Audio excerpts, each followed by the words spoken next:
जय जगन्नाथ। शिक्षाविद माने भी तो जगन्नाथ का नाम नहीं पारे। जय जगन्नाथ। आज राज्य सरकार द्वारा शिक्षा विभाग द्वारा आयोजित बौद्धिक मंच रे उपस्थित थिबा ओडिशार परम आदरणीय मुख्यमंत्री श्री मोहन चरण माझी महाशय, ओडिशार शिक्षा मंत्री, युवा व्यापार, ओडिया भाषा, क्रीड़ा विभाग मंत्री आदरणीय सूरज सूर्यवंशी महाशय, शिक्षा विभाग उच्च शिक्षा विभाग सचिव आदरणीय श्री अरविंद बाबू, अन्यतम वरिष्ठ अधिकारी आदरणीय काली बाबू, ये उपस्थित थिबा ओडिशार शिक्षा जगतर मूर्धन्य व्यक्तित्व समूह महानुभाव, आम निमंत्रण ओडिशा सरकार को निमंत्रण आसीथिबा अन्य राज्यर शिक्षा विशेषज्ञ समूह, अधिकारी बंधु माने तथा सांबादिक बंधुगण, ओडिशा सरकार ये प्रज्ञा प्रेरणा ये मंच रे मते आपण माने आमंत्रित करथिबारु मु आपनकु कृतज्ञता जनाऊँची तथा आप समस्त को ओडिशार ये बौद्धिक मंच रे स्वागत भी जनाऊँची। बंधुगण, ये वर्कशॉप रो उद्देश्य 2 दिन धरी चलिबा पई थिबा वर्कशॉप रो उद्देश्य 2020 मसीहारू प्रणयन करा जायथिबा जातीय शिक्षा नीतिर क्रियान्वयन रो एक लेखाजोखा प्रस्तुत करिबा, अनुभव आदान प्रदान करिबा, गुड़िए मौलिक विषय उपरे आलोचना करिबा, से आलोचना आधार रे गोटे नुआ खसड़ा प्रस्तुत करिबा, ये उद्देश्य रे ओडिशा सरकार करे प्रयास को मु अत्यंत प्रशंसा करूची, अत्यंत साधुवाद जनाऊँची। ये निश्चित रूपे आज समय उपयोगी होइछि।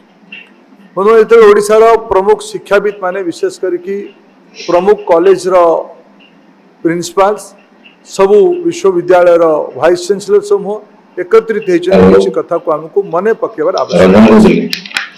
ओडिशा ए अंचल जो अंचल रे जो राज्य जो भौगोलिक खंड रे एक बहुत बड़ ऐतिह्य परंपरा संस्कृतिर एक बहुत बड़ परंपरा रही।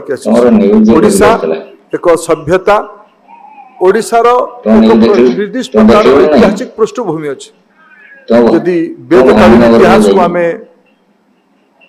अध्ययन करवा तार प्रमाण जो वेद अध्ययन ओडिशा रे होउथवार प्रमाण मिलुची, से प्रकार वेद अध्ययन उत्तर भारतर श्रीनगर अंचल होउथवार प्रमाण मिलुची। ये आम अंचल आम ओडिशार बौद्धिक गभीरतार एक बहुत बड़ प्रमाण।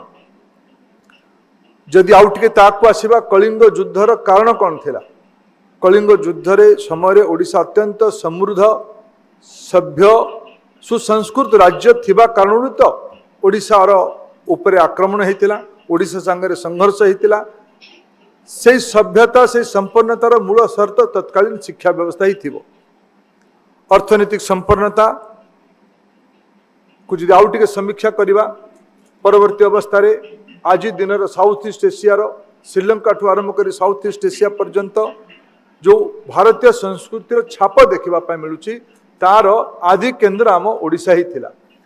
तार माने ओडिशार नौ वाणिज्य, ओडिशार कृषि, ओडिशार मंदिर कला, ओडिशार साहित्य, ओडिशार सुसंस्कृति, ये सबू मूल कारण से समर शिक्षा कहिबार बाहुल्य।